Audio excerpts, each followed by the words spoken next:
course, K.K. Rosberg 2 years ago in the World Championship, and we can't forget the great John Cecotto, who is starting dead last today, world champion in 350 and 750 motorcycle competition, and you really have to prove one's bravery to accomplish that. Cecotto now moving to Formula One, and in his very first season doing very well. The young Venezuelan running 26 on the field. I think one of the greatest races I ever saw in my life. I saw him start dead last in the Daytona 200 motorcycle race, dead last, 80 riders, and he finished second, and then only to the great 7-time or 13-time world champion, depending upon the category of fight you want to call it, Agostini. Ken, it looks like they're all moving. Everyone is away. There's a picture of St. Antoine Street. Now you get an opportunity to see some of the cameras that have been put in place around this 2.5-mile course. Most difficult to follow Formula One as opposed to our Daytona coverage, where we have the luxury of a 2.5-mile oval that just sits there in your lap.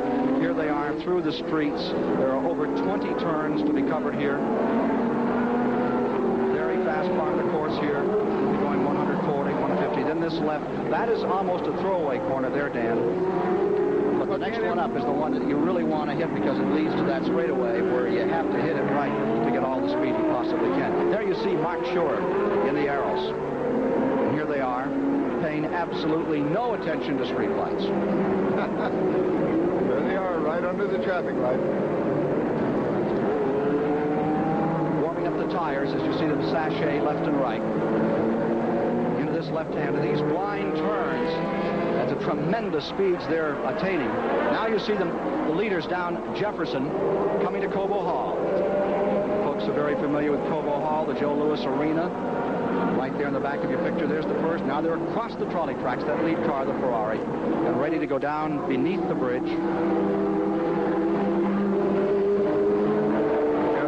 one of two portions of shade that they have to adjust to on each lap.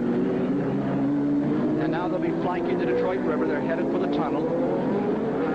This bright, beautiful, sunlit day here in Detroit.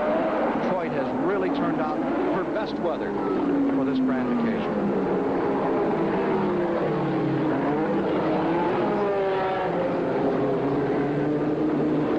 Right-hander here, then a quick left-hander, and then this chicane, which has been opened up a bit and made the course a bit faster. You see right along the Detroit River, and now they're coming right to our vantage point here at the start-finish line. That camera location is whence we are speaking today, and here they come back to the grid for the second time.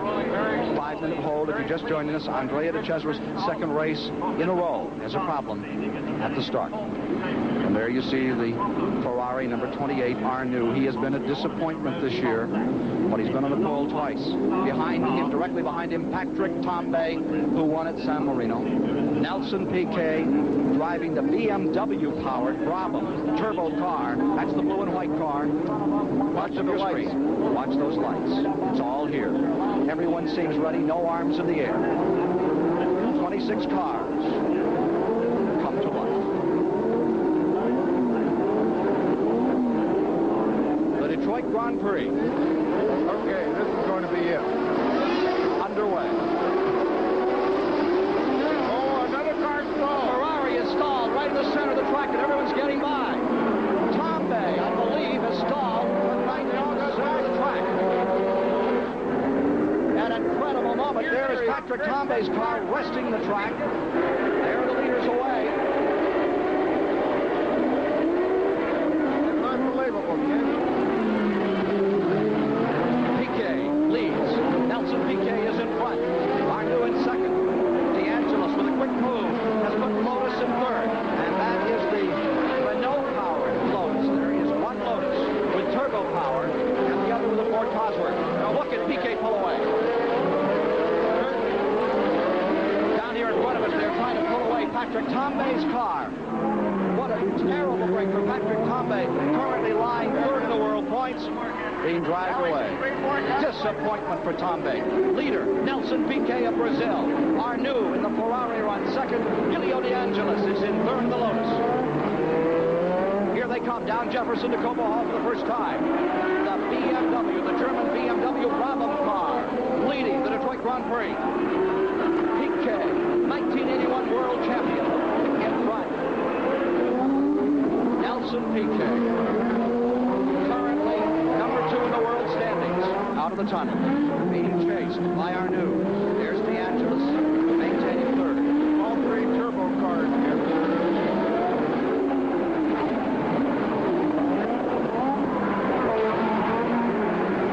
It looks as though both PK and Arnoux have stretched it out a little bit over Elio.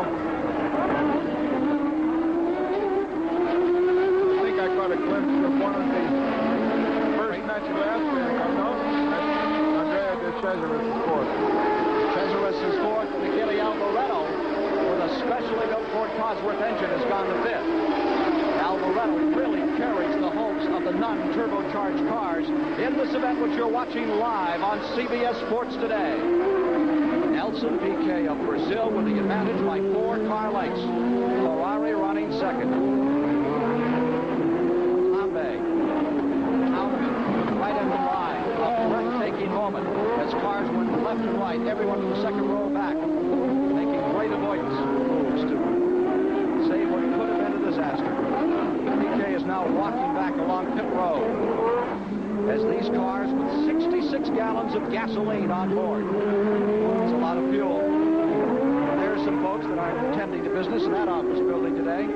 Why should they on a gorgeous Sunday here in Detroit? Piquet first. Arnoux 2nd. Let's go to Barry Gill in the pits. Well, I have the most disappointing driver in motor racing. Patrick, what happened? Let's face it, I blew it. I just stalled. I probably warmed up my tires a little bit too much with the 2 laps. And I had too much grip on the rear wheels, and when I put the clutch in, I just stopped the engine.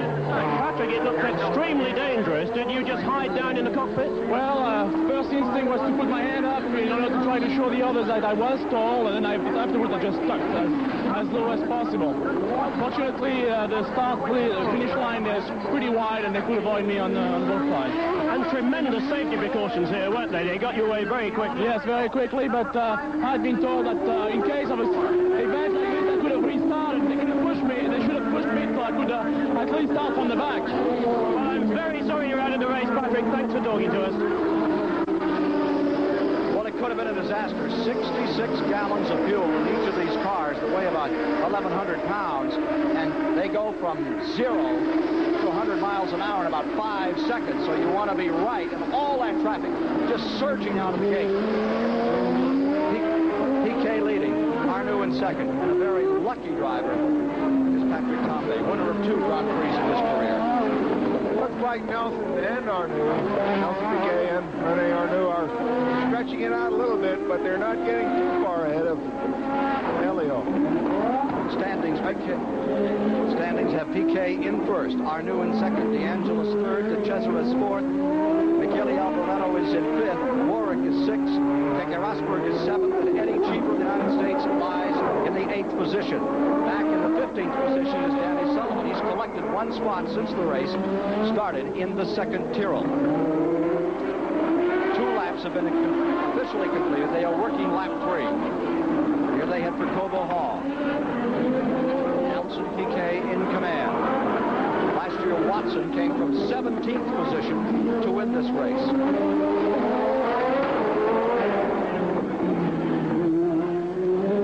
There is Arnoux. Last year drove for the Renault team. Switched this year to Ferrari.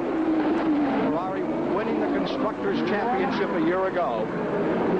One must remember, this is team racing, somewhat different than what we are acclimated to in America. Because the World Constructors title means as much as the individual titles. We'll try to get back into that story a bit more as the afternoon progresses. Now deployed in 1st, Nelson Piquet. In the 2nd position, Arnoux. And several car lengths back in 3rd is DeAngelis with de Cesaris 4th. From the Goodyear blimp, there you see the leader.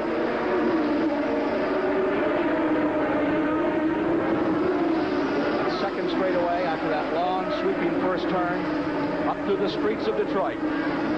Nelson Piquet of Brazil trying to win the World Championship for a 2nd time. Many say this will be a pivotal race because from here they move on into Europe on somewhat longer courses. The streets of Monaco, the streets of Detroit, where the street fighters have to come out and show their wares. And many say that Watson, who remember started 22nd at Long Beach and came on to win, started 17th here a year ago, will bring Team McLaren's colors back up today, but he has a long way to go. Now here is a note. DeAngelis in the number 11. Remember on the start, you saw him make a move before the light changed, and Manfred Winkelhock in car number 9, the driver of the German ATS, have been penalized 1 minute, Dan Gurney, for jumping the start. Premature move by DeAngelis and Winkelhock at the start is going to cost them 1 minute. So when we see them in the picture, that's going to relegate them back from where they are running in the field. That's really too bad for DeAngelis because here he is in third place solidly. World Championship racing, 9 points for a win, 6 points for second, 4 points for third, then 3, 2, and 1 point for sixth place. And those are the only points that can be scored in a World Championship Formula One event. And right now, those 9 points are resting with Arnoux. With the 9 points are resting with Piquet, and the 6 points for second with Arnoux. By the Renaissance Center as they work lap 4. These boys seem to be trying to be easy on their tires. You can see the cars are moving around, jerking back and forth very violently. You can see when Nelson applies strength there, the car moves quite a bit. They're really after it. Well, our sources tell us that the Ferrari will fit somewhere between lap 20 and 25. Again, that has not been a regular part of Formula One, but we're going to see it here today. And that we should see Cheever somewhere between, and Elaine Prost, somewhere between lap 25 and 28 come in to change tires. Now there you see some of the back markers sweeping around turn 1. Here they are into turn 2. Saint Antoine Street, right there. Leaders, Piquet, and staying right there and actually closing ground, and we have one of the Renaults out. One of the turbo-powered Renaults is out of it, and that would be Cheever. Look like Cheever. Looks like he may have hit the wall there. He's back underway. Low tire. Looked like the right rear might have been askew just a tad. He appears to be all right, doesn't he?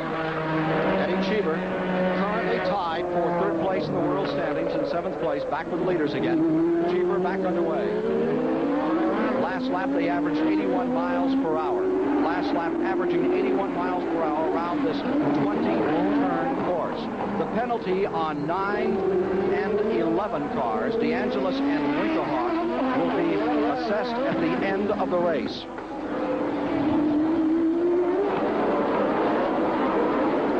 There's John Watson closing up. And there's smoke coming out of Derek Warwick's. Watson closing on Warwick well back in the field. That would be the battle, we believe, for 17th. 7th. Correction. Warwick is being shown well up in 7th. They're not showing the Watson car near him.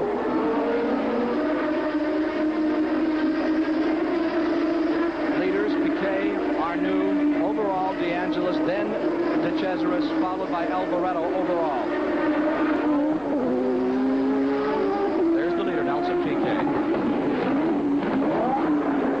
Piquet did not qualify for this event a year ago. Probably cost him the world title. Car 11, De Cesaris, is out. And he's Elio DeAngelis, who had been running in the third position, running away from his car. Elio DeAngelis, car number 11 Lotus, with a turbo-powered Renault engine, has succumbed to problems as we are working the 6th lap. Into the 6th lap. Cancel the hopes of Lotus today for DeAngelis. That leaves Nigel Mansell running the Cosworth-powered Lotus, still in competition.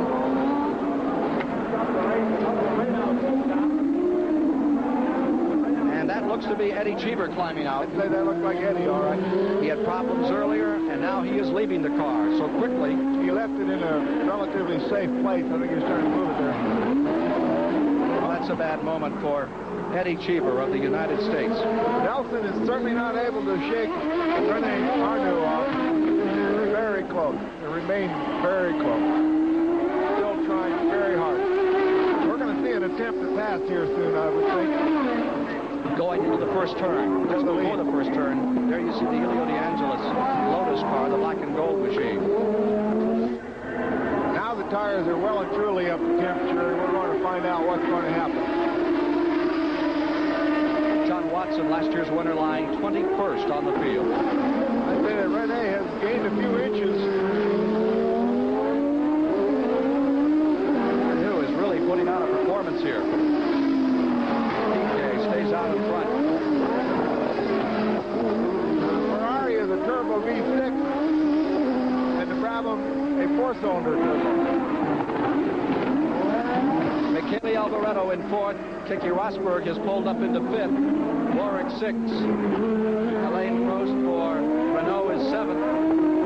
And Boutsen in car number 30, one of the Arrows cars in his first year Grand Prix racing, is now finding himself eighth. Average speed, 80.46 miles an hour. We had a spin a moment or two ago. Maybe we can catch it for you here. That is Mark Schur's car. It almost looked like he had to spin to avoid hitting the other car, Ken. Bad moment for Mark Schur. That Arrows car, Jackie Oliver team, running very well in qualifying for this event. That's a very tight battle there. I wonder if Nelson is looking in his rearview mirror. He knows he's there. But he can't stop to think about it. He has to concentrate on driving. Well, there you see the standings with now 60 laps. Officially, we were to run 61 or 2 hours. Look at it. There's an attempt for first place. He looked like he was going to try, but Just took a little peek at first position as they came down that straightaway and went into that sweeping first corner. maybe that cost him a little bit. It's interesting, when you're driving behind a car, you have a tendency to watch it and forget that you should be paying attention to driving your own car. It's always a difficult thing to discipline yourself to think about driving your own car when you're that close to another car. Well, rumor has it that Ferrari has been very disappointed with Arnoux this year and might well replace him at the end of the year. Enzo Ferrari is known to have a very high opinion of Derek Warwick, who is currently running 6th in the event. The Ferrari team has always put extra pressure on its drivers. It's notorious for that. And, I know that René Arnoux has a reputation of being able to go as fast or faster than any of them on a one. Well, there's one of the Ligers on pit road, Jean-Pierre Jarier, and they're changing rubber on that car. Jarier on pit road in the car that was driven a year ago by Jacques Lafitte. Lafitte now switching to the Williams team for the 1983 World Campaign. And again, you see Arnoux pulling up, and there is Jarier back underway, out of the pits and down into turn one. Looks like we're going to have another attempt here very soon. Live coverage on CBS, flag to flag here today, of the Detroit Grand Prix. Two turbo-powered cars, first and second. The German BMW power plant. In the car of Nelson Piquet, and right behind the Ferrari in second place of Arnoux. Ken, they're making about 37 shifts per lap while they're racing here. And they have to make every one of them without an error. We are anticipating that second place car will pit.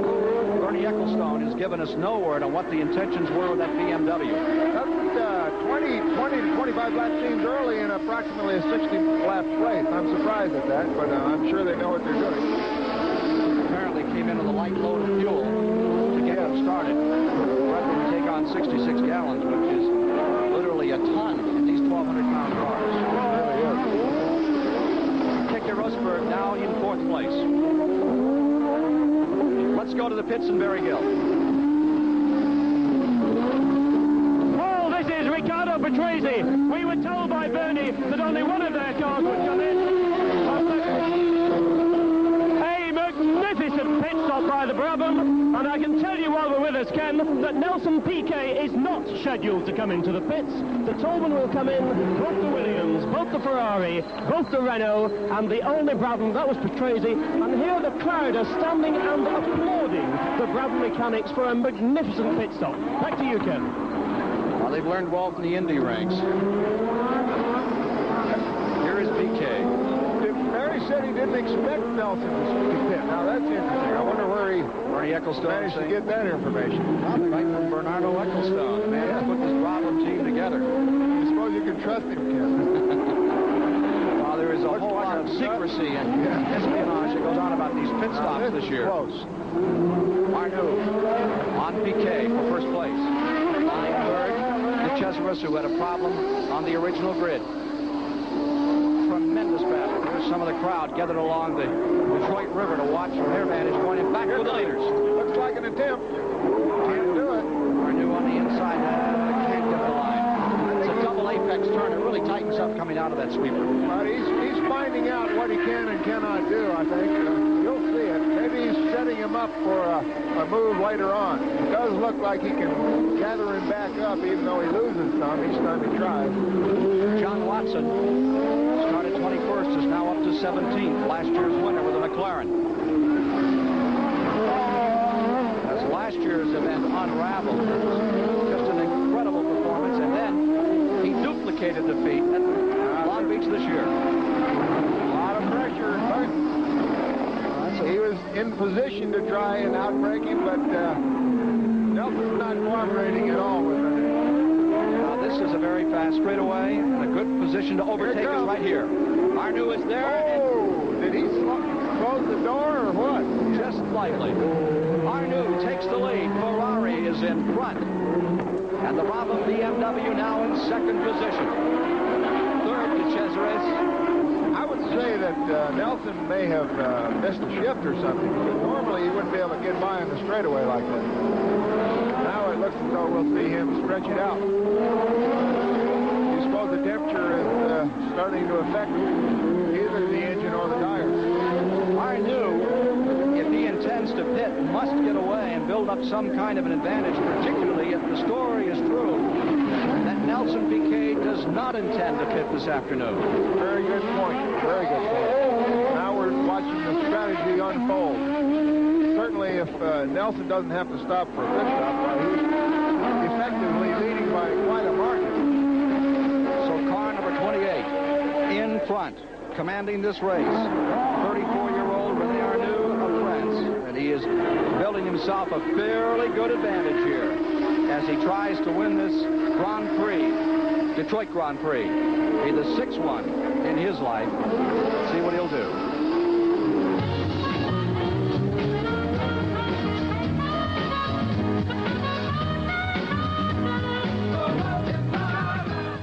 DeCesaris for third position. There's number one, the Finnish driver who won the second Grand Prix of his career at Monaco earlier this year, has passed the red and white Alfa Romeo number 22 of Andrea DeCesaris, and he now lies third. Meanwhile, there's your leader, Nelson Piquet.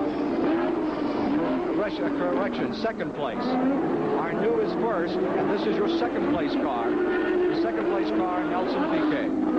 The Ferrari of Arnoux is in front. That is Piquet, the second place car. And it looks like... There's your leader. They are in the 11th of 60 laps. In the 11th of 60 laps. And look at that tremendous advantage the Ferrari is pulling up over the second place machine. This will give you an idea of the interval between first and second as they come to the chicane. A little bit of a wait. It does look as though Nelson Piquet has slowed somewhat. The stopwatch indicates that he's off about 2 seconds off of his best lap.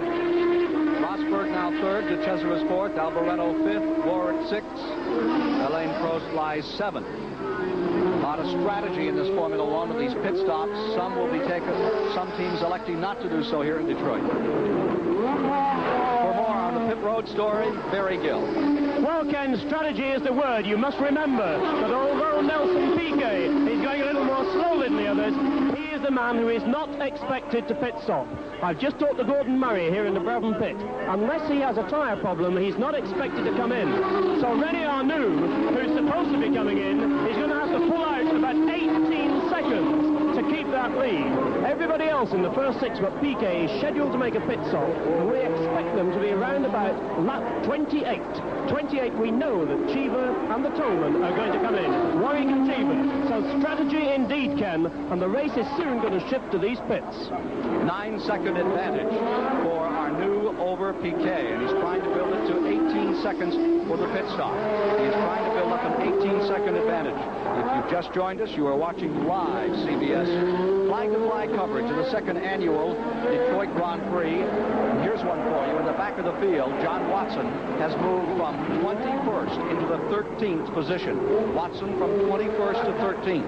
Drivers out of the race as we work the 13th lap. Patrick Tambay is officially retired. DeAngelis and last year's second-place finisher in the Detroit Grand Prix, Eddie Cheever for Team Renault. He has also fallen by the wayside. Arnoux in front. That's the first turn. Turn that tightens up, big sweeper like a fairgrounds turn. Into turn number 2, down from 130 miles per hour. Arnoux has built up about half of what he needs for his pit stop. And it's also interesting that John Watson is lapping about as fast as everyone except Arnoux. Watson had a disastrous qualifying period yesterday. He was not happy with how things went, and he didn't like the way the tires worked. He said he had never had a qualifying period quite like yesterday. But Watson is attacking today and moving his McLaren Ford through the field much as he did a year ago. And it's also interesting that the reigning world champion, Keke Rosberg, is lapping as fast as Arnoux, even though he's in third place, but he's on the move. Now to bring you up to date a little further back in the field, Boutsen is shown as 8th and shown as 9th as Lafitte, with Roberto Guerrero in the 10th position. 11-second advantage now. And there's 4th and 5th position. And there you see Michele Alboreto in the green car, one of the Tyrrells. That is the most advanced Cosworth engine ever built. He's up on DeChesvis. There's a turbo in a non-supercharged car trying to pass him, being harried. I think the unsupercharged car is going to do it here sooner or later. It's just a matter of time. Oh, look, there it goes. Right in front of Cobo Hall. That is Michele Alboreto picking up a position. Alboreto going to 4th. DeChesvis back to 5th. Now we have 2 turbo cars leading 2 naturally aspirated cars, and this early in the race, this bodes well for the unblown cars, I'd say, Ken. Well, Alboreto has the most advanced Cosworth engine built. There are only 2 of them in the world. One of them disassembled a couple of weeks back. They've been repairing it, but there is a new special Cosworth engine, and then there is the special, one only in the entire world of motorsports, and it is in this car that you are watching streak down along the Detroit River, working the 14th lap of the Detroit Grand Prix. Again, to the pit area, here's Barry. Well, you were talking about the Cosworth engine. Nobody would be more pleased to see the Ford Cosworth win than Walter Hayes of Ford, because this man is the man who invested $100,000 in getting keeped up with to build the engine way back in 1967. Walter, can a Ford win here in Fordland? Oh, yes, I think it can. I think it can, but naturally the turbos are a much tougher challenge. Walter Hayes, a magnificent scene here in Detroit. How important is it to Detroit to have a Grand Prix? Oh, there are over 100,000 people here. There isn't room for a pigeon on any of the buildings. It's been like this for 3 days. Biggest downtown party in America. And what does it do for the city? Well, you know, Detroit has suffered more than most American towns from the recession, but this is still the motor capital of the world. It is Motown. It's good for the world to be reminded. Over 100 million people are going to see your CBS telecast. That's good for Detroit. Are we going to have a Detroit Grand Prix next year? Oh, yes, no question. Good news, Ken. Back to you. Well, there's the story. They will be back next year to run through the streets of Detroit, and if you are not here in 1983, then the invitation is warmly extended by the city, which has been extremely courteous to one and all to enjoy the highlights of several races that are run, and of course the summit, meaning this World Championship event. CBS Sports live coverage of the Detroit Grand Prix will continue after this word from your local stations.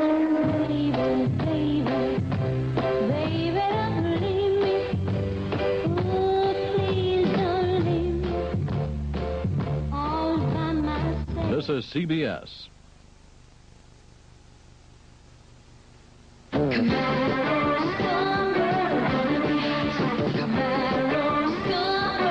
It's set for your best summer ever because your California Chevy dealers now have 5,000 Chevy Camaros ready for you. Camaro summer. Get into action at your Chevy dealers with Camaros like Z28 with high-performance engines, some with 5-speed transmissions. Come get yours now. Camaro summer. Gonna be hot. See your Coast Valley Chevrolet dealer. Overlooking the Blue Pacific is the beautiful Shorecliff Inn Restaurant in Pismo Beach with a breathtaking view of California's Central Coast. And every Sunday from 10 to 3 p.m., remember it's the Shorecliff famous... Did he pit? Yeah. Wait. Niki Lauda has been in, and he has come back out in 15 and 8/10 seconds. Lauda in and out for McLaren, 15 and 8/10 seconds on the twice world champion. This is René Arnoux, car number 28, leading for Ferrari in the Detroit Grand Prix as they work the 16th lap at the present time. And there we're beginning to see development for second place.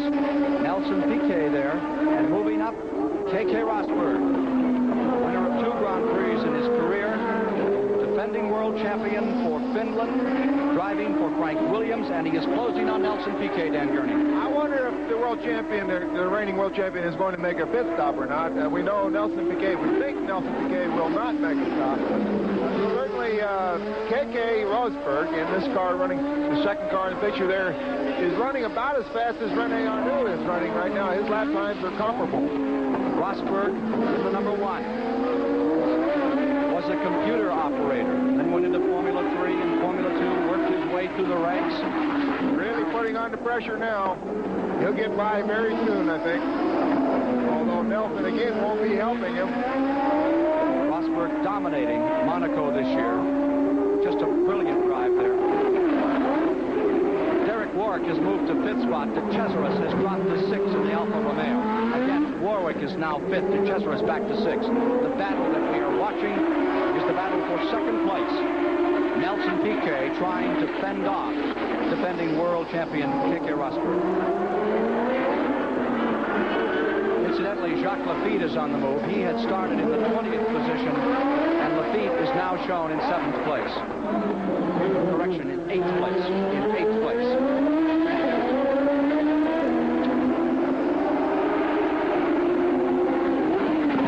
Can't be much closer than that.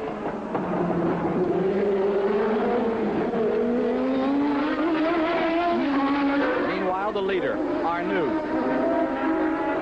There is the leader, Arnoux. And there is second and third, just coming into turn number 1. They're about 16 seconds behind René Arnoux right now. I believe that's Jarier back in the pits again. That would be Jean-Pierre Jarier's car, and that would be a second stop unscheduled there. That day for Ligier. Ligier will have Renault engines for 1984-85. There's been a contract signed, and that ought to put the Guy Ligier cars really back in business. Now they're reporting the advantage as 19 seconds, and we are closing on that period of time where we understood that Ferrari would gamble and come in. Here, make their pit stop. Look at the tenacious Rosberg. He just couldn't quite get into position to try and outbrake him. Two of the very best, former world champion and reigning world champion. The turbo car leading an unsupercharged car. Here they come back onto Jefferson Avenue again. Headed for Cobo Hall. Rosberg closes up. They're in overtaking position. Trying to sneak in there. Sure. Well, the traffic now. This will be dodgy. Coming up another traffic, and Keke is really hungry. He's looking for another opportunity. Advantage 18.5 seconds. First over the second place battle. Line 4th. Michele Alboreto in the Tyrrell. In that case, the traffic moved over for them.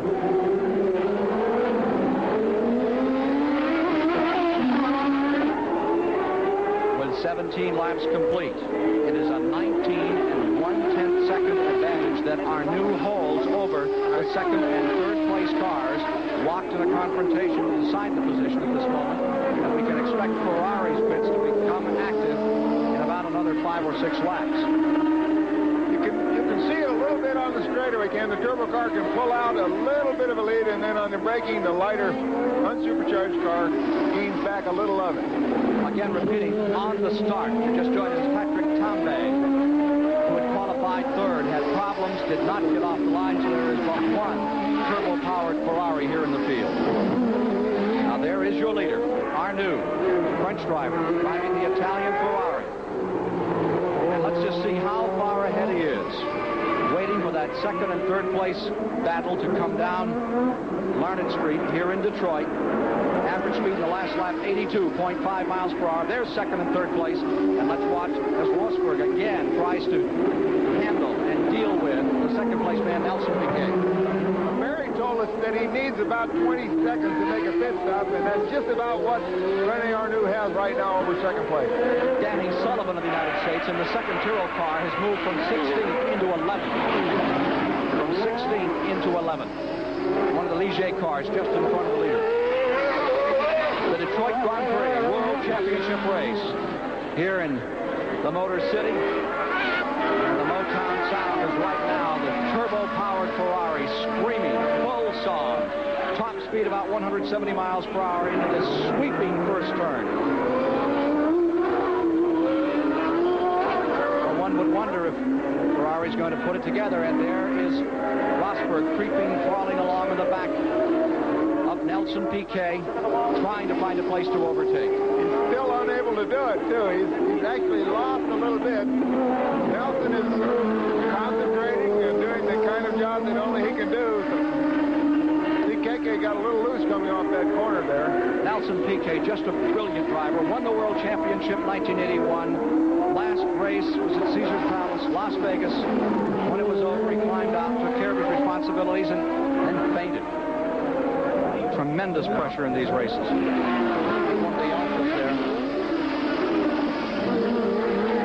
Here's a quick report from Barry Gill.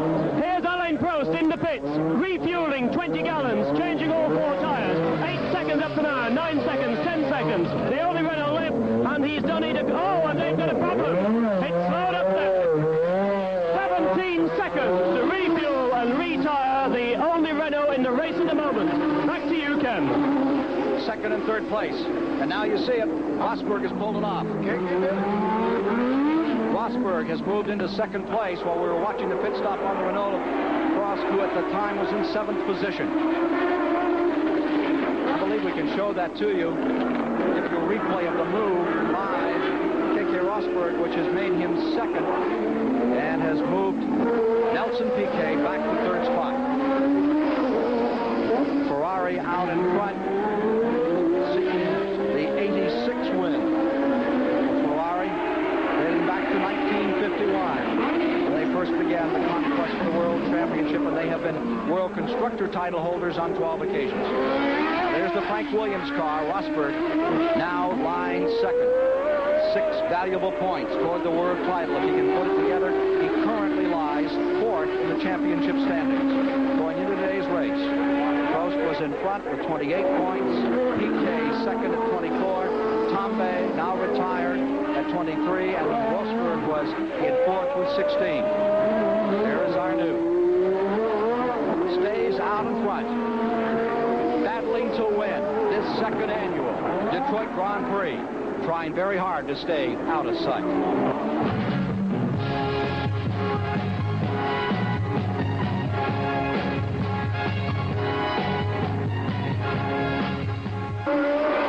After 20 of 60 laps, out in front, Arnoux in the Detroit Grand Prix. There is John Watson, car number 7, currently in 12th. Remember, he started in the 21st position today. Watson, number 7 for Team McLaren. Right with him should be Danny Sullivan. Danny Sullivan in the Tyrrell, number 4, is currently shown in 12th position after he started 16th overall on the starting grid today. The 20-lap average at 81.2 miles per hour. Danny Sullivan from Louisville, Kentucky, driving for Ken Tyrrell's team, the team that gave you the 3-time world champion Jackie Stewart. Sullivan, 12 years fighting his way to the top, now racing in Formula One. Many Americans saw him in the Can-Am division. He has really paid his dues, Dan Gurney. Maybe he figures if he can stay ahead of Watson, he's in an awfully good good place based on history. That's going to be difficult to do, though. There you see John Watson right behind Danny Sullivan. And I gave that to you out of place. Sullivan is 11th, Watson is 12th, and right in front of them, Roberto Guerrero is running 10th. That is a three-way battle for 10th position. There is Watson, 12th. Right in front of him is Dan Sullivan. Back to the leader. With 21 of the 60 laps complete, Arnoux has a 8.5-second advantage. He may pit within the next 2 laps. Rosberg is in second. Nelson Piquet is in third. Michele Alboreto is in fourth as we watch Roberto Guerrero coming onto pit road. Warwick is in fifth. De Cesaris is sixth. Prost is seventh. As you watch the pit stop here on car number 33, one of the Theodores, one of the Teddy Yip cars. There's the leader, the Ferrari out in front. Let's go to Barry Gill. Well, Ken, the men you see behind me in the helmets are not drivers who've dropped out of the race. They are the Williams mechanics waiting for Rosberg. This race in about 8 laps' time is going to change dramatically. René Arnoux will be coming in just behind us for a pit stop, and Keke Rosberg will be coming here. And we expect it all to happen round about lap 28. So there are 2 races, Ken, the one on the road and the one here in the pits. 2 great events for you today on CBS Sports. The Detroit Grand Prix.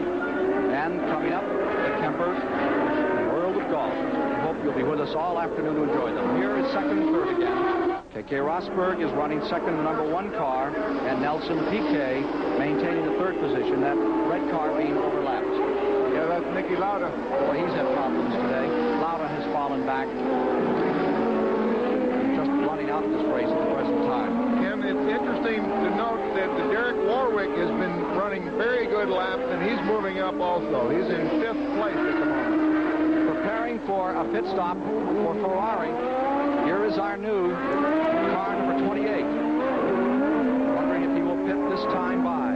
Arnoux in first, Rosberg in second, Piquet in third. He has built up that 18 7/10-second advantage that he wanted, and it could come at a very close time to now. We'll be back with more of the Detroit Grand Prix in a moment.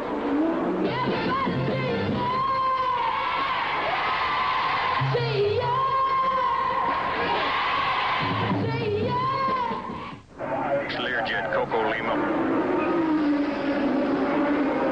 From the Goodyear blimp, you are seeing the splendor of the day here in Detroit as the Detroit Grand Prix unfolds now in its 23rd of 60 lap. There's the blimp hanging up over Jefferson Avenue. There's your leader flying down along the Detroit River. The Frenchman, Arnoux, leading by 23 seconds over second place, Keke Rosberg for Williams. And they anticipate that Ferrari will pit this leader shortly. Ken, as we're waiting for a possible pit stop, it's interesting to note that there's also a great tire race going on right now. Among the first 5 places, we have 3 different tire manufacturers. There's a good battle going on. Danny Sullivan and Watson still at it. That is a battle for 8th position. John Watson, who started 21st. Danny Sullivan, the number 4 car, started 16th. And look at those 2 go at it as they go through the tunnel. Taking you back in the field, give you some more of the dramatic action being enjoyed by some 100,000 here today in Detroit. Danny Sullivan out of Louisville, Kentucky. His folks are here today to see him race. They are not 100% for racing, but this is an opportunity to see him at home battling. And right now, John Watson. John Watson, who won his first Grand Prix for Roger Penske in Austria back in the 70s, has pulled out 5 wins in his career, and he is the street fighter. The man from Northern Ireland, John Watson, who won at Long Beach, won here a year ago. And look at that struggle. Danny Sullivan for Ken Tyrrell. Right on the wall, right on the line. They have to use every single inch of it, or else the other fellow's going to get an advantage. And an inch too much, and you possibly cut a tire in one of the barriers. So you really have to concentrate here as you're doing everything else. Shifting 37 laps per lap, 37 times per lap, about 25 brake applications. Everything has to be right. Now there, it looked like John Watson lost the tail a little bit as the spectators look out the window. Derek Warwick's made a pit stop. Danny Sullivan holding on. That position, John Watson trying to take it away, and there is the leader with a 21 8/10 second advantage. Sullivan, there's the leader, and there's the battle for 7th place. Battle for 7th, Sullivan of the United States. Watson. Danny gasped a little too soon there, got the tail out, didn't really hurt him, but that's what we talk about concentration. You can't be thinking about anything except getting the most out of his machine, not making a mistake. You should not allow the man being close behind him to change his driving style. This is only the 6th Grand Prix start for Danny Sullivan, Louisville, Kentucky. And he is just one position out of scoring a point in this race. Top 6 cars only get points. There's the leader again, Arnoux. 9 points. If he can maintain first, he will pit shortly. First, approximately $1 million today, as distributed by Polka. Let's go back to Barry Gill in the pits. Ken, you're absolutely right. The Ferrari is about to pit. You'll see the Ferrari men here in the helmets, and Patrick Tambay, who's out of the race, has just been and told me it will probably be the next lap. So he's got one more lap now to build up that time, ready to come in, and they are aiming at a 14-second pit stop for 4 tires and refueling. Back to you, Ken. Dan? Right now, Rennie has about a 21.8 second lead. Now, it'll be very interesting to see what happens after this pit stop, if they in fact make it. That's another car in the pits, and I believe that would be the Warwick car. That's Derek Warwick. Derek Warwick's car is in, and they're changing the right front, as you see there. He had been running. That is his second stop, and he made a stop just a lap back. Oh, well. Maybe a tire out of balance. I did notice a little bit of smoke, but that really doesn't help Derek at this stage of the game. These cars are just 40 inches off the ground. You really sit pretty close to the asphalt out there, Dave. That's the top of the car. The bottom is right there, probably right at an inch. Oh. Looks like Watson has managed to get by Danny. Watson has made his move. John Watson has picked up a spot. John Watson is now 7th. Danny Sullivan has fallen to 8th. As Watson continues to do what he did a year ago, come from way back on the grid, continue to charge, continue to challenge. And if attrition develops, could Watson do it again? He would be the ultimate street fighter of all time if he could win here again today, as he did a year ago, as he did at Long Beach earlier in 1983. There he is, John Watson, quiet, careful, incredibly smooth driver. He never seems to have a car out of control. This is John Watson. Ken, his last lap was the same as the leader, Arnoux, the same lap time. So, John Watson apparently has the combination. He certainly hasn't told anybody what it is, but he seems to retain it, and he's to be admired for it. Ricardo Tracy, bad luck, misfortune seems to shadow him this year. His car has retired. Number 6 for Tracy for BMW. Let's go to Barry Gill. Well, Ken, we're seeing tremendous cooperation here in the pits between the teams. As you know, they're not used to refueling as in Indianapolis, and there's always a safety hazard. So Keke Rosberg has agreed to come in on lap 29. Jack Lafitte, also in a Williams, will come in on lap 32, and Arnoux will come in between those 2 laps. Ferrari and Williams racing against each other on the track, but cooperating with each other here in the pits. So on lap 29, we expect Keke Rosberg, the world champion. After 27 laps, we have 15 cars in the same lap. A 6-cylinder turbocharged Ferrari, twin turbos on it, with Arnoux at the controls, is leading here. As the leader is in traffic, you see him here. Coming up behind, perhaps probably Eric's car. Derek Warwick again. Poor Derek Warwick. Really hoping to have a day today, and that one is not coming together. Arnoux in first. Advantage, 22 and 4/10 seconds over the second place car.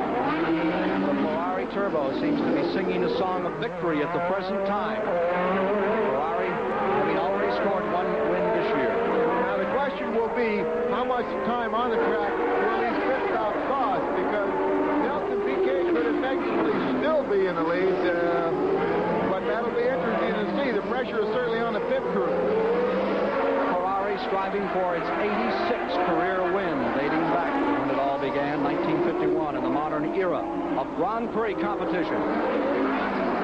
Ralph Ford, Cosworth engines, running back a bit at the present time, not that far back. Keke Rosberg, right in there in second place. Yeah, with a you not only lose the amount of time that you're sitting still, but you also lose the time that it takes you to slow down to come into the pits and then to re-accelerate and get out of the pits and back into traffic. So you'll always lose more than the amount of time you're sitting still in the pit. Rosberg here. He's coming to the chicane. Let's see if he likes to come in. Here comes Arnoux into the pit. Arnoux is in, and they say that Rosberg may be pitting about the same time. Let's go to Barry Gill. Arnoux in the pits. Rosberg decided to go around once more. Arnoux, a smooth pit stop, not exceptionally fast, but all four tyres are refueling. But the next time round, expect Rosberg. 14.7 seconds, and here comes. So it's all happening here in the pits. Now can the mechanics here beat that 14.7 seconds time? Tyres on, man at each corner. Peter Collins trying to calm down. All the tyres on. Standing back, and off he goes. Spinning the wheels, down the thing, and the race has been taking place here in the pits. The time for Keke Rosberg was 17.5, Arnoux 14, so they've lost 3 seconds in the pits. Can he make it up on the road? Back to you, Ken. Well, there's the business of slowing down, getting in and getting out, which has to play a factor here as well. But there you see. I believe he retained the lead, Ken. You see Arnoux on the course, and he is first. Here's Arnoux first, and they're right behind him. That's second place. Second place, PK. Rosberg has pitted and come back out. We believe he is third overall. That was extremely close and a terrific pit stop by the Ferrari crew. Very, very close. Well, Formula One has learned its lessons well. They actually tape record their pit stops to try to get them down and choreograph them. And they spent 5 weeks on the BMW team just training and practicing for pit stops before the season began, before Brazil. I think there are many NASCAR crews that will be proud of that one, and certainly the same goes for the Indy Camp car. That was an outstanding pit stop. And yet we understand they will disallow them next year. There will be no pit stops in 1984. That's what they're talking about. It seems rather too bad. Of course, there is the problem, 66 gallons of fuel out there, which has a flash point, which is much more dangerous than alcohol, like what runs at Indianapolis. Nevertheless, it certainly is dramatic to watch these great teams have their drivers turn the responsibility over to a team on pit road. I think they'll miss something. It will be interesting to see whether this set of tires is as good as the last one, Ken, and also how does the car handle now that it has a full load of fuel, or the amount of fuel that it needs to go the rest of the way. Arnoux has maintained his lead after a brilliant pit stop for Team Ferrari. They added 20 gallons of fuel. These cars have a capacity of 66 gallons, and it's, for the most part, directly under the driver. He sits on top of the fuel tank to get the center of gravity proper in these Formula One cars. Arnoux first, Rosberg second, PK third, Michele Alboreto is being reported as fourth. Right now he has about a 3-second lead over Nelson Piquet. This is a gambler's game, but what a gamble Detroit has taken. Bring a Formula One race and really talk about performance and gamble all these foreign cars coming here. More power to them. Ah, beautiful day in Detroit. Regular heat.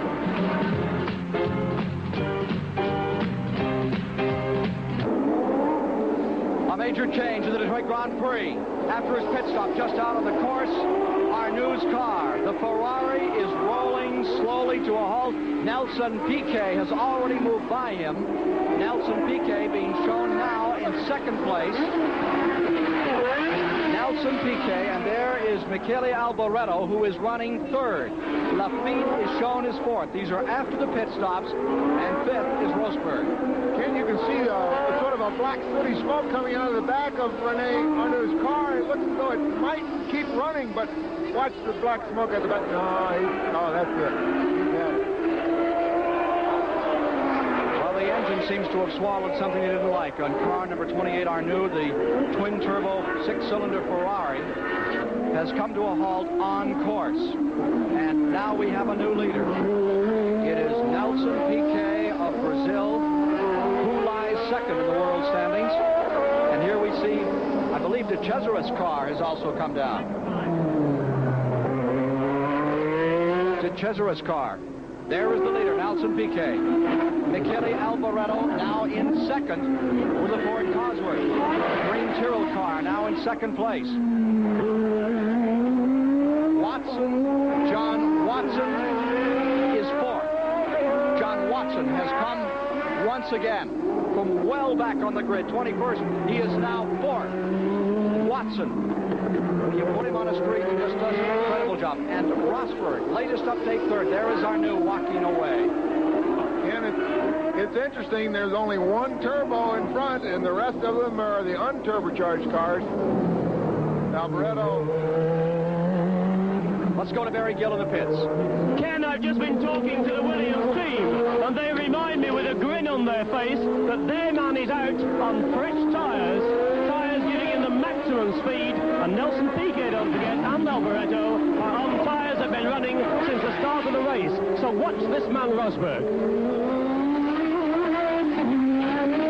Right now we're watching that man, Piquet, 1981 world champion from Brazil. Won his own country's Grand Prix to start the 1983 season before over 150,000 people. And Alboreto is only 3 seconds back. You can see him in the picture of the green car. This is still a wide open race. Incredible race with 32 laps complete. 32 laps complete. And after the pit stops, there is Michele Alboreto in second place in that Tyrrell, that very special Ford Cosworth engine developed strictly for the Alboreto car. So here we are. The strategy is still unfolding, and it's all very, very important. There is John Watson attacking in that smooth, consistent, conservative, but always their way. He doesn't ever seem to make any big or dramatic moves, but he's always there. Now, Danny Sullivan, oh, this is a sadness. Danny Sullivan of Louisville, Kentucky, car number 4 has retired. Climbing out of his automobile, this recorded just a few moments ago. Danny Sullivan out of the race. He'd given it a gallant attempt. He run up to 7th position from 16th. He nearly won the Race of Champions, a none-point battle held at Brands Hatch, England earlier this year. He and Rosberg had a tremendous battle up through the Druids, a great fight, and in the end, Rosberg defeated Sullivan. Here, oh, trouble.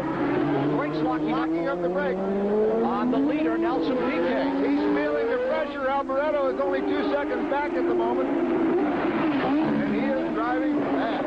Working the 33rd of 60 laps. And you saw Nelson Piquet locking up the front brakes as he tries to get away. Let's look at that again. He feels the pressure of Alboreto back there.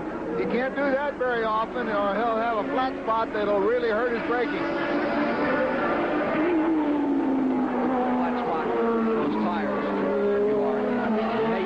Throws everything out of balance. Terry Boutsen, 6th, and only his 2nd Grand Prix. Belgium says he will be the next Jackie Ickx. He already has had a lot of experience at Le Mans, and he certainly is looking great out here today. Piquet stays first. Michele Alboreto right there in 2nd spot. Rosberg is shown in 3rd. Watson into 4th. In 5th is Lafitte. And for more on the Danny Sullivan story, here's Barry Gill. This is the interview we didn't want to have to do, Danny. You talked us on the grid, now you're back in the pits. What happened? Well, we're not really sure. I just came down and braked for the first corner, and it stopped. Just the engine was dead. I went through all the switches and the procedure, and nothing, so I don't know. Danny, it's a great pity because you'd moved up to 7th place, haven't you? Yes, I had, and in fact, I just heard that Boutsen was in 6th, and I was comfortably in front of him, so we would have been in the points again. Well, you've certainly done your best for your American audience. Thank you for talking to us. Thank you. What a marvelous guy. You know, he drove taxi. He was a waiter. He collected chicken eggs for a while. He's done everything to keep his racing going, and he's attained the top. He's one of the 26 drivers that weekend in and weekend out, wherever the Formula One pitches its tent, you'll find him in competition representing the United States out of Louisville, Kentucky. And he never got interested in racing until he was 21 years of age. Who would have thought he might have joined the stock car crowd down there, but no, indeed. He went to England. Jackie Stewart suggested he go to racing school there, and he has just come on so magnificently in the last 2 years. Well, here we are. Dan coming down through the start-finish line with Nelson Piquet leading here. CBS Sports live coverage of the Detroit Grand Prix continues after this word from your local stations.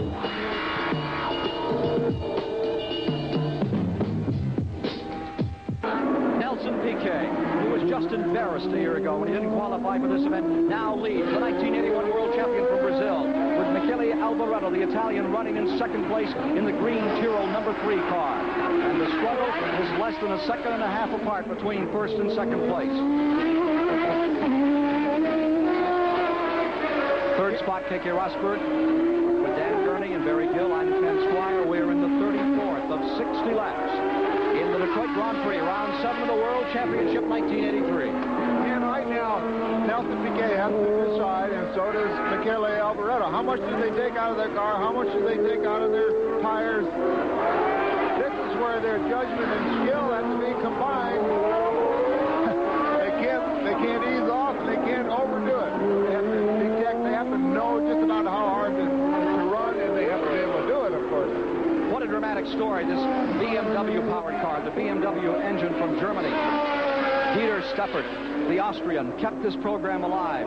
BMW almost sold their entire turbo program back in 1979, 1980 to the French, and it was Dieter Steppert that kept it alive. But the man who has given it real life was Bernie Ecclestone. He decided to go with it, try it in his Brabham cars, and what a story of success they have now had. And there were a lot of naysayers about that particular engine, but Bernie Ecclestone had the foresight to go with BMW, and this man driving, Nelson Piquet, had the patience to stay with it, and now they brought it back together, and the BMW-powered Brabham is leading the Detroit Grand Prix. They could be off to their second win of 1983.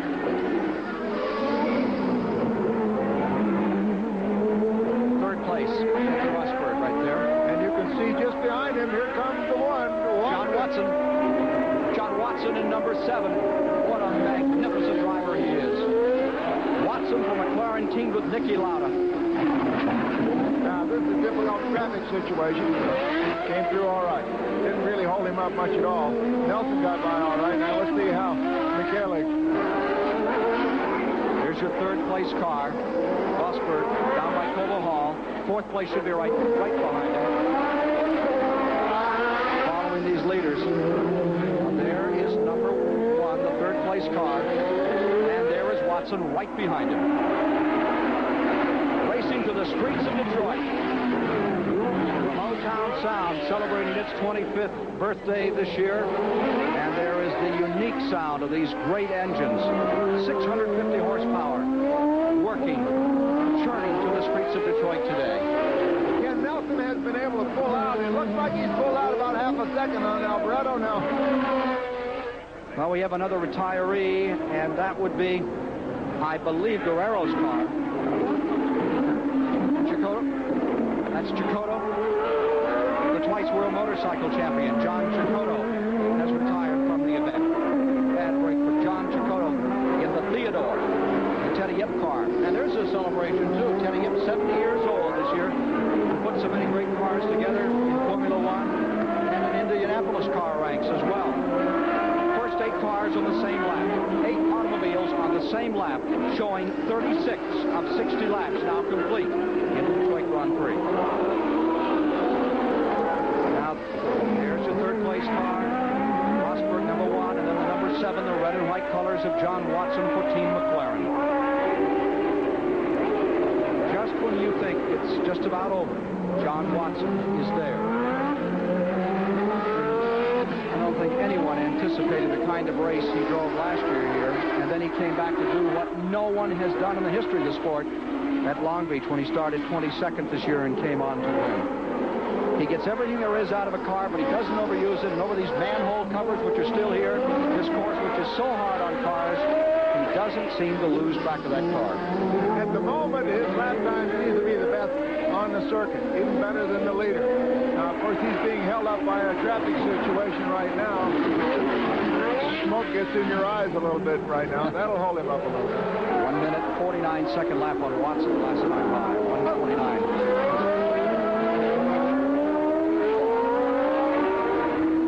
The struggle is on for the World Championship, for the individual title among drivers and for the constructors. And now the emphasis more and more is on constructors. And we mentioned earlier, what a gamble that Detroit took. The old performance capital for some 80 years here, Detroit. The city that literally put the world on wheels. materials to bring in these foreign makes. It seemed for many years that Detroit just didn't want to accept the challenge and let the performance business get away from them. And all of a sudden, the Germans, the Japanese, the French were building the cars that people wanted to buy on the performance level as well as on the economy level of the highways. But now they're here, and we the other day got a chance to see not only what Ford but Chevrolet is going to bring in to performance in motorsports, and stick it right out there and try to prove to people that their equipment is as good as anyone else. That's the kind of gamble that America was built on. Watson closing on Rosberg, but still he has a car sandwiched in between them, a back marker showing some smoke that isn't giving ground.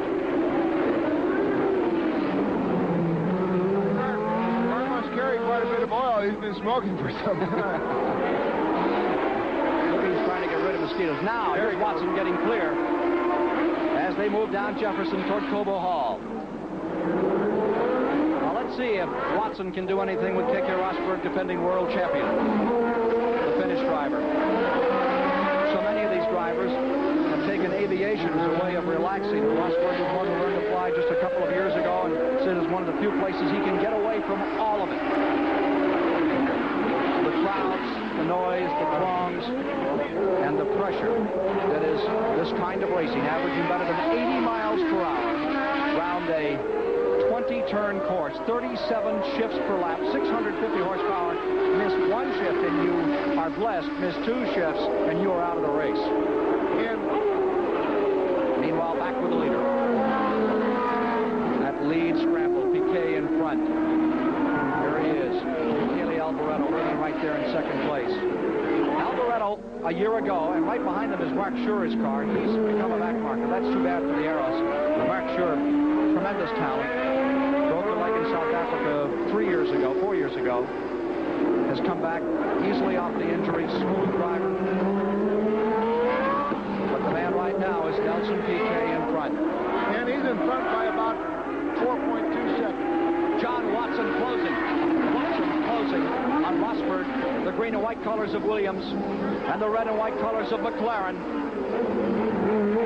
Two Ford Cosworth-powered cars going at it. Battle for third. If this could happen yet again, that's just phenomenal. I can't believe it.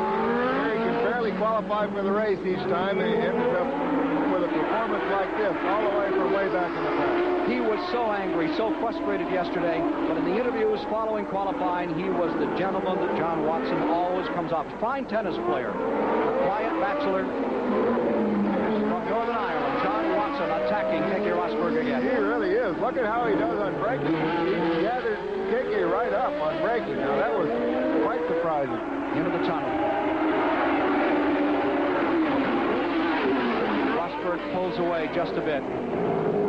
Many people discounted, some critics of Rosberg a year ago when he won the World Championship, particularly the British press, who follow this game so carefully. There is Keke Rosberg.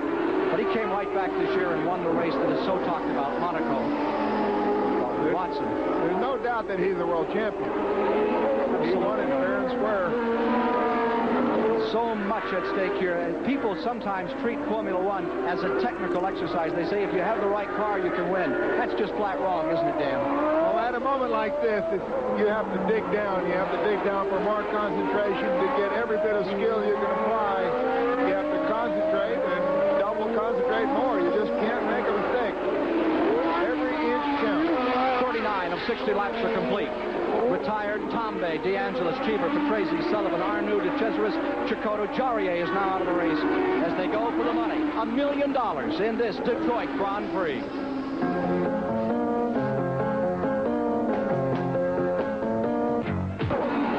With 40 of 60 laps complete, the battle is for third place. Keke Rosberg fending off John Watson. Struggling through the S's, headed for the tunnel another time. It's what it's all about, Dan Gurney. Fighting for points. I noticed John Watson caught him, but that really woke Keke up, and he's giving it one whale of a struggle. They are very, very evenly matched. It seems as though John Watson can catch him a little bit on braking. Meanwhile, there's the leader, Nelson Piquet, back in fifth. It is Jacques Lafitte, as you see the Renaissance Center behind the leader, and in sixth place is Nigel Mansell. Nigel Mansell has put the Lotus into sixth spot. Let's go to the pits. Well, here's the man who should have been leading this race. Rennie, we were sorry to see you come out. What happened? I think it's an electric problem because my engine stopped in the straight line. It's a small part, I think, but I stopped, and I am very sorry for my team and for me also. I am sure that I lose 9 points for the championship. Rennie, we're very sorry. Thank you for talking to us, but you put up a great show. You put up a great show. We were very proud of the race you were driving, and all your Ferrari fans thought it was great. Yeah, my car is fantastic. It's incredible, very easy to drive, and no problem at all. Ready or new, back to you, Ken. One of the stories within the race, De Cesar's car number 22 received an illegal push start. He's being asked to retire by the officials through his team. Put it up on the board apparently for him. Well, there you see Piquet staying in front. In this race for the lead, that's only 2.7 seconds. There they are. 1-2 for the race at this stage of the game. Right, all on the screen. There's the leader into turn 1. That's Ilio De Angelis' car lying there. There's the second place car, Michele Alboreto. And there's the leader, Piquet in the BMW-powered Brabham. There's first place. And there is second place into the second turn. Alboreto, the teammate of Danny Sullivan. Sullivan has now retired. Two of the very best. We have 9 cars officially retired from the 26 that began the event. We've completed 42 of 60 laps, and the drama is on. The drama just as much for Piquet trying to hold on to the lead as it is for Rosberg trying to fend off John Watson, who came from nowhere on the grid, 21st. He's up in the 4th scoring points. Alboreto has carved off another almost a full half a second. He's down below 2 seconds behind. This is it. This is what it's all about. The traffic situations become very critical here. A lot of times the leader will wake up with traffic, and then the following, the second place man gets by easier than the first place one does, which doesn't seem fair, but you may see that sort of thing. That's part of racing. Fastest lap in the race was lap 35, scored by Nelson Piquet at 82.789 miles per hour. 82.7 miles per hour on this 20-turn course. That, in the American vernacular, is getting it. Closer still. Closer still. Leader trying to draw away. Nelson Piquet. And we're going to check that interval as Michele Alboreto is right there. When they get to the corner, we'll check the interval between first and second place. Rosberg 3rd, Watson 4th, Lafitte 5th, Nigel Mansell 6th. Those are the ones in point counting position. 2 and 4 tenths of a second between first and second place. Back in 7th place is Boutsen, and the Renault of Prost lies 8th. Bruno Giacomelli is into the 9th position in the Tolman Hart. Well, there's the 3rd and 4th, and we'll check the interval here. There you see Keke Rosberg, the Finnish driver, winner at Monaco. And there's the interval between 3rd and 4th. 3 and 1/10 of a second between 3rd and 4th as Rosberg is back for the program. KK has really opened it up there now. We may be seeing something new, that Watson can be stopped a little bit. Again, the traffic plays a tremendous part. Now look how close first and second are right now, Ken.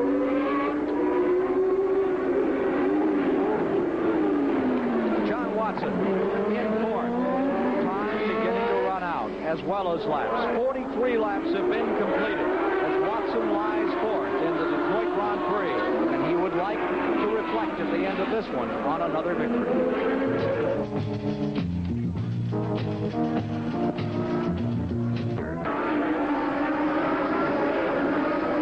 After 45 laps complete here at Detroit, Nelson Piquet is deployed first, Michele Alboreto is second, Keke Rosberg is third, John Watson is fourth, as some 100,000 watch as they see the leaders go by the start-finish line here on the Renaissance Center area of the course by the Detroit River. That is the leader, Nelson Piquet. And his lead is a very slim one, Dan Gurney, over second place, Michele Alboreto. It seems to be stretching and then collapsing and stretching. It's nip and tuck.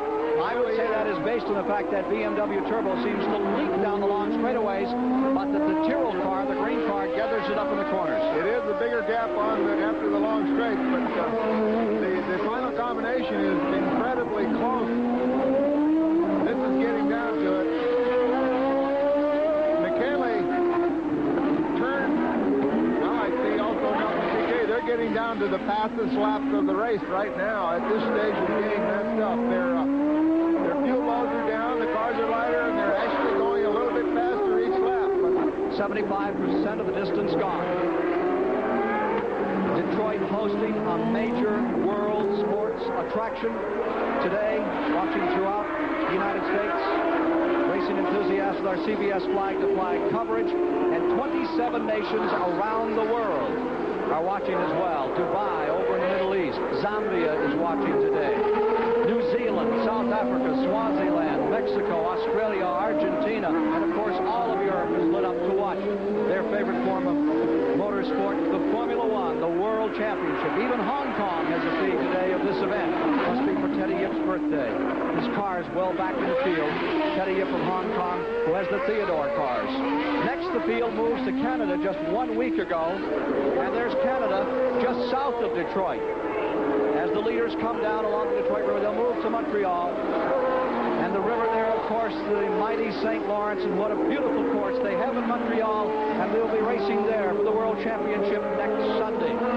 In memory of Gilles Villeneuve, the great Canadian driver who lost his life for Team Ferrari last year. A bitter but glorious year for Ferrari. here's another one of those traffic situations. Looks like Alboreto has dropped back somewhat. Interval shows about 1 2/10 seconds the last time by, but in our picture here, it looks like more than they're showing on the board. It does.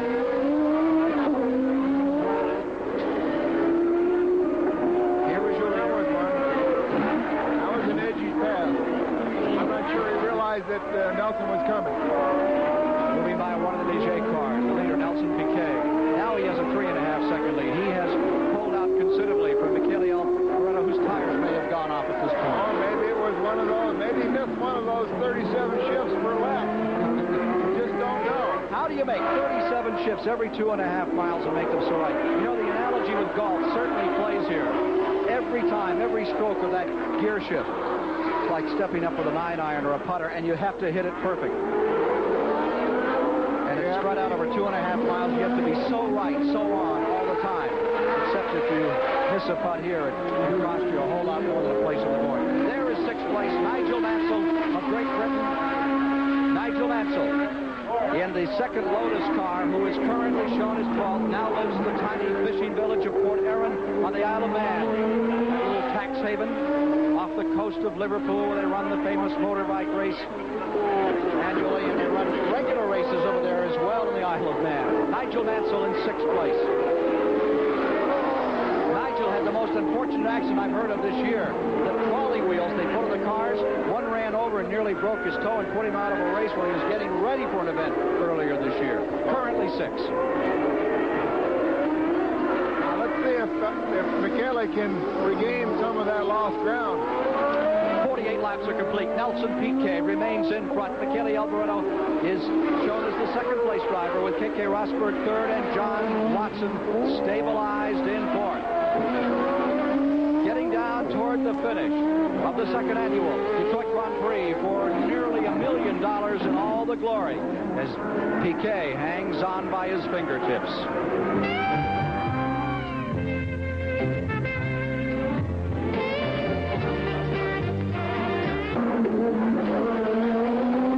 So it is next weekend, the Belmont here on CBS. The same expertise presenting events that you're seeing here today, the same fine crew. If there's any one person we could single out for today in the telecast that we are bringing you from these 23 locations around Detroit, will be our engineer in charge, Walter Pyle. And there are a lot of sports events that are difficult to do, but this is perhaps the most difficult, to bring you the competition and get back in the field of a Formula One race. And congratulations from everyone on our staff for the incredible job he and his crew have done here at this Detroit Grand Prix. Now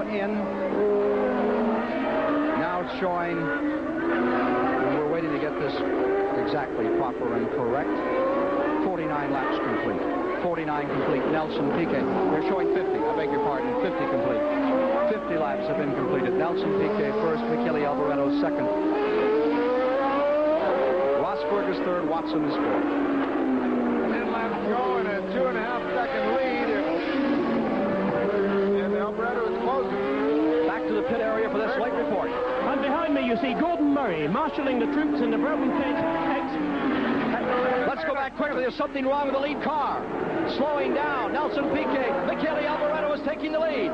Alboreto with a Tyrrell is going out and flat tire. Flat tire. Look at that. A flat tire. Left rear is flat. Now he'll have to make a pit stop. Rumors run rampant, and we had a report there may have been a tire problem on that car, and indeed that was the case. The new leader is Michele Alboreto. The Tyrrell is going out in front.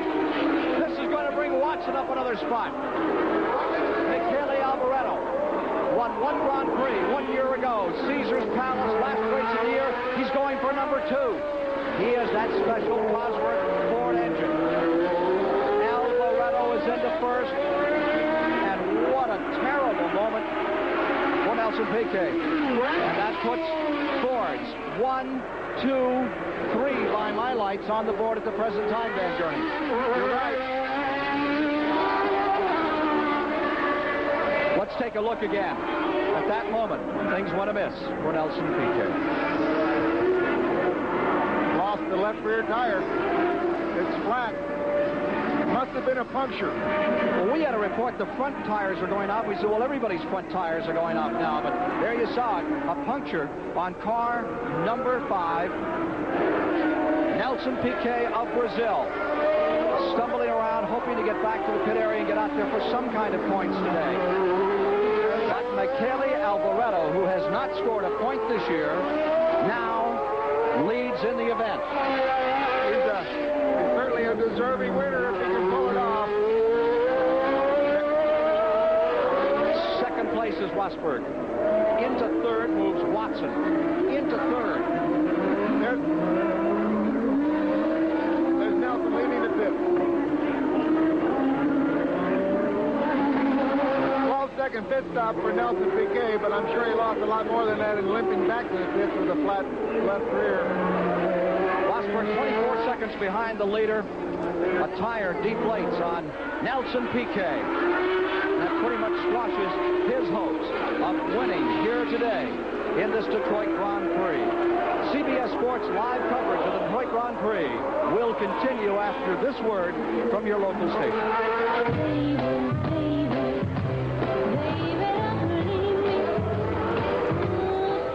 This is CBS. Nelson Piquet. Apparently punctured out here as they race through the street. There are many critics of street racing, particularly in the Formula One ranks. Some that say they ought to put them back on the road courses. But the man who has defended it most vehemently is Ken Tyrrell, the man whose car now leads. He said Formula One started in the streets. You have to build cars that can withstand the gap they take on a course like Detroit. Michele Alboreto, young Italian, 25 years old, now leading this event, a graduate of the Italian National Formula Monza Junior School, commanding this race. Rosberg, defending world champion, second. It's an interesting point, Ken. Rosberg second place. With Alboreto, once that pressure of trying to get by, once that's gone, it's a perfect time to lose concentration. You have to have great discipline to carry it off. If he does not lose concentration, he pretty well has it in the bag. There's the leader. Michele Alboreto, his teammate Danny Sullivan, was one of the 10 retirees thus far, 11 retirees now. Derek Warwick has fallen by the wayside, and Manfred Winkelhock from the German ATS has also come out of the race. He was another of the BMW turbos. Keke is 22 seconds back right at the moment. And I don't believe Alboreto did a stop for tires. Is that correct, Ken? I believe he did not. I think he's going all the way. I believe you're correct. And as we look at the board right now, with Michele Alboreto first, Rosberg second, Watson third. Piquet, even though he had a limp in from the far side of the course, Piquet now finds himself in fourth position overall, with Jacques Lafitte in fifth, Nigel Mansell maintaining sixth, Boutsen in seventh, Alain Prost is in eighth, and that's the big disappointment of the race. The Renault team were really geared for this event. It's not been their day at all. Eddie Cheever retired early, and Alain Prost is well back, showing eighth. Bruno Giacomelli is ninth, and Buzel of Brazil is shown in the 10th position. More from Detroit in a moment.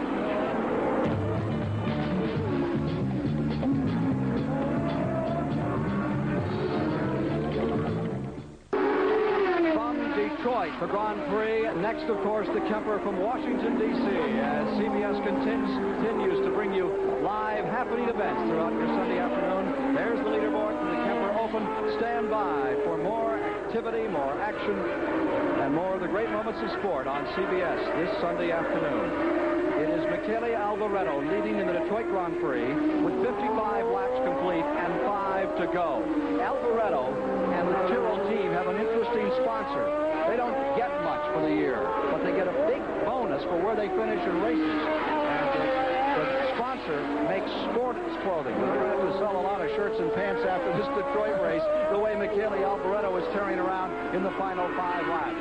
Again, second, Keke Rosberg. John Watson with another superlative effort is into third, and Nelson Piquet has been relegated to fourth position.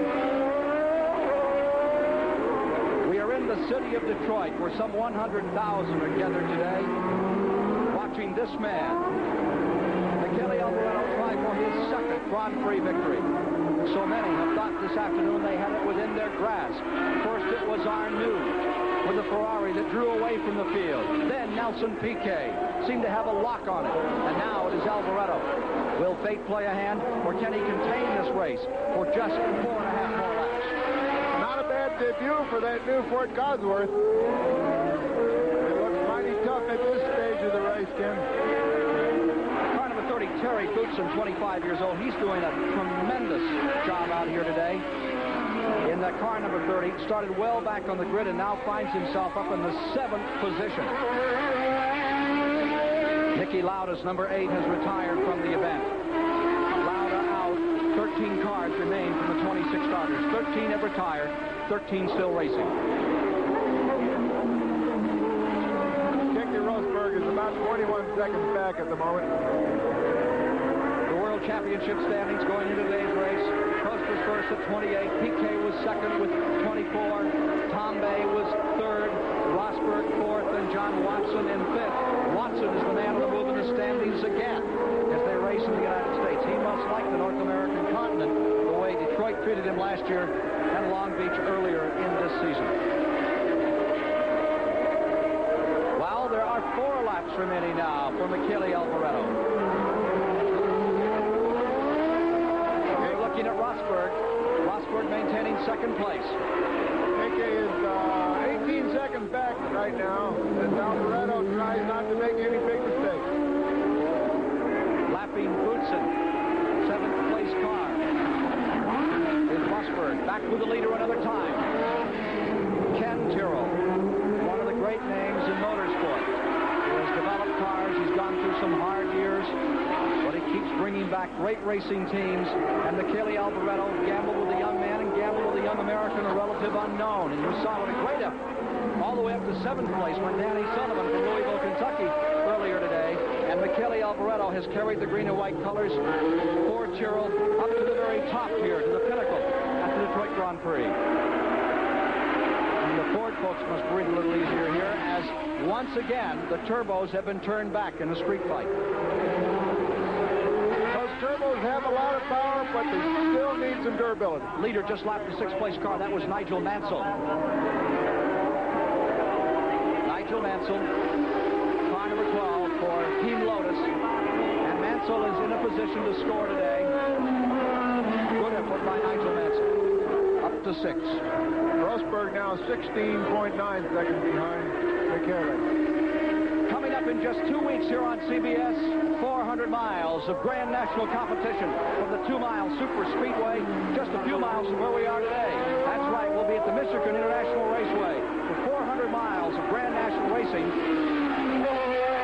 and our CBS live onboard cameras will be with the 1983 Daytona 500-mile winner, Cale Yarborough. He'll carry one of our cameras and talk to you during the race. And the man who just won the World 600 at Charlotte, North Carolina last week, Neil Bonnet, will carry our other CBS camera. That's 2 weeks away. Live flag-to-flag coverage on CBS from one of the most competitive tracks anywhere in the world, the 2-mile track at Cambridge Junction, Michigan. We hope you'll join us live on CBS for the action. Well, here we are, waning moments. Final laps for Michele Alboreto. 57 laps. 57 laps down, getting into the final moments. And from the Goodyear blip, you see the Renaissance Center here on the Detroit River. And to the South Canada, where the Grand Prix moves next week. Montreal, the scene of round number 8. And Montreal always opens its arms to Formula One. They're so proud to have these World Championship cars in the Dominion of Canada. Ought to be a great race there. Michele Alboreto seems right on the threshold of his second Formula One win. And there's some of the free onlookers today. As Michele Alboreto moves right by our vantage point into turn 1 and 2. That sweeping corner. Rosberg is down to 14.7 seconds behind in second place. John Watson 3 seconds back from that. So the race begins to tell in favor of Tyrrell today. Been a year since Ken Tyrrell has had a victory. And of course the glory days came with Jackie Stewart. Ken Tyrrell has a car in first place. They've been very low-key all week, but they had this special Cosworth engine. And it seems to be getting the job done magnificently. Rosberg in second for Team Wilson, and again, Watson is into third place from 21st on the grid.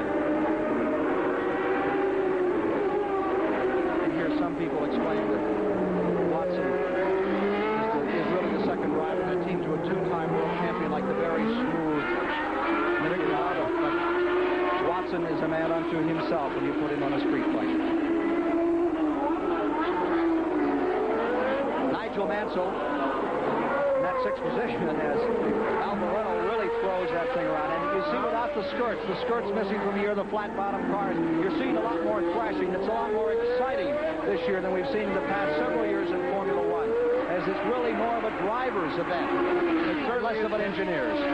Even now, with Alboreto with a very good lead, he's not slowing down. His lap time shows very good, although with KK trying to stay ahead of John Watson, they're even a little bit faster.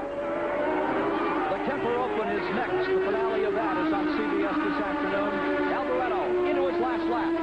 Michele Alboreto is into his final lap. Here he is sweeping around turns 1 and 2. That double tight turn. Double apex. Closes out at the bottom. Here he is for turn number 2. There's Rosberg. And there is Watson. John Watson.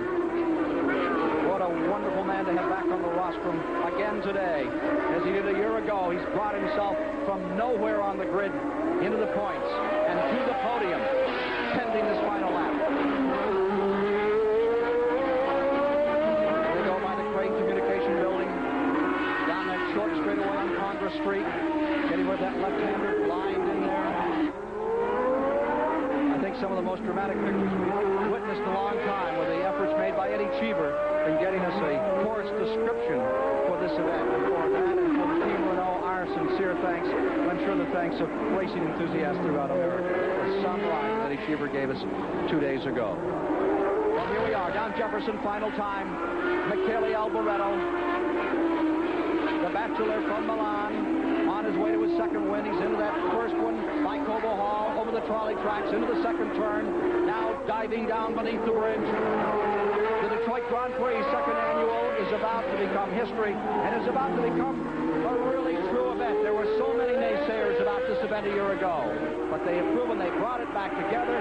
Things went off pretty well all week, even though inclement weather bothered on Friday. The training periods, the qualifying periods came pretty much when they expected. They've had a big calendar of events. throughout the weekend. There are more races following this. The checkered flag is about to come down. It is held out, and the winner is coming to the last chicane. The Detroit Grand Prix 1983 is now motorsports history, and it is Michele Alboreto for Team Tyrrell winning the Detroit Grand Prix. An incredible upset, I would say, for Tyrrell. Dan Gurney? Well, I hate to say this, but I had him picked this morning. Sure you did. I really did, Ken.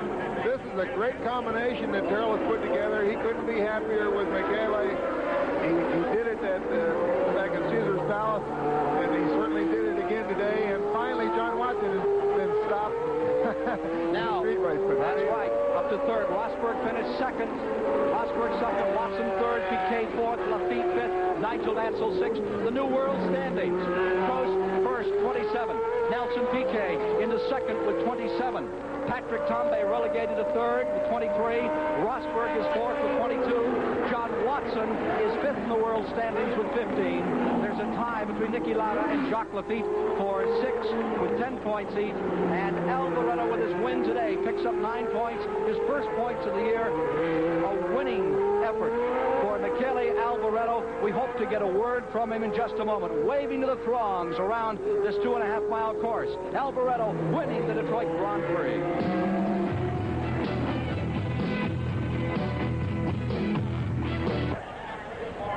The 1983 Kemper Open is next this afternoon on CBS Sports. Let's go to the pit area and Barry Gill. Well, here's the happiest man in pit lane, Ken Tyrrell, who's seen his young driver, Alboreto, win the Detroit Grand Prix. Congratulations, Ken. Thanks very much, Barry. Did you expect when this race began he was going to win it? Well, he's had a very good practice, and he was quick in the wet, he was quick in the dry, and this marvelous new Ford engine that we have, and we had the right tires with Goodyear. All we needed was Michele to trundle it round. Ken, you discovered Jackie Stewart, John Surtees, Jackie X. How good is Michele Alboreto? Oh, I don't think there's a better driver in Grand Prix racing today than Michele. Ken Tyrrell putting the price of Alboreto up on the transfer market. Congratulations, Ken. Back to you. Third win. Win number 23 for the Tyrrell in its 185th performance in Grand Prix competition. Here at Detroit, it happened today at an average speed of 81.165 miles per hour. The record book will show that Michele Alboreto won his second race with 13 cars finishing, 13 retiring. The margin of victory was 7 4/10 of a second. Alboreto victorious over Rosberg in second, Watson third, Piquet fourth, Jacques Lafitte fifth, Nigel Mansell in sixth, Terry Boutsen with a brilliant drive to 7th place today. Dan Gurney, a thought from you. Well, I see that the championship point standing now, we see Alan Prost and Keke Rosberg at the same in the standings. Is that correct? Yeah, and any one of 4 drivers following Montreal next week could take the lead. Prost with 28, Piquet with 24, Tambay with 23, and Keke Rosberg with 16 points. They can swap that entire board around again following their next performance here in North America before they move on and back to Europe. Well, it's been a wonderful day for us at CBS. We've enjoyed bringing you this Detroit Grand Prix. We'd like to thank everyone here, Mr. McCabe from the Detroit Renaissance folks who gave us all the courtesies in the world. Dan? Well, the turbo versus the naturally aspirated battle still isn't over, apparently. It's not indeed. Look at that final board, and it is all up front belonging to the normally aspirated Ford engine today, but there's a long season ahead.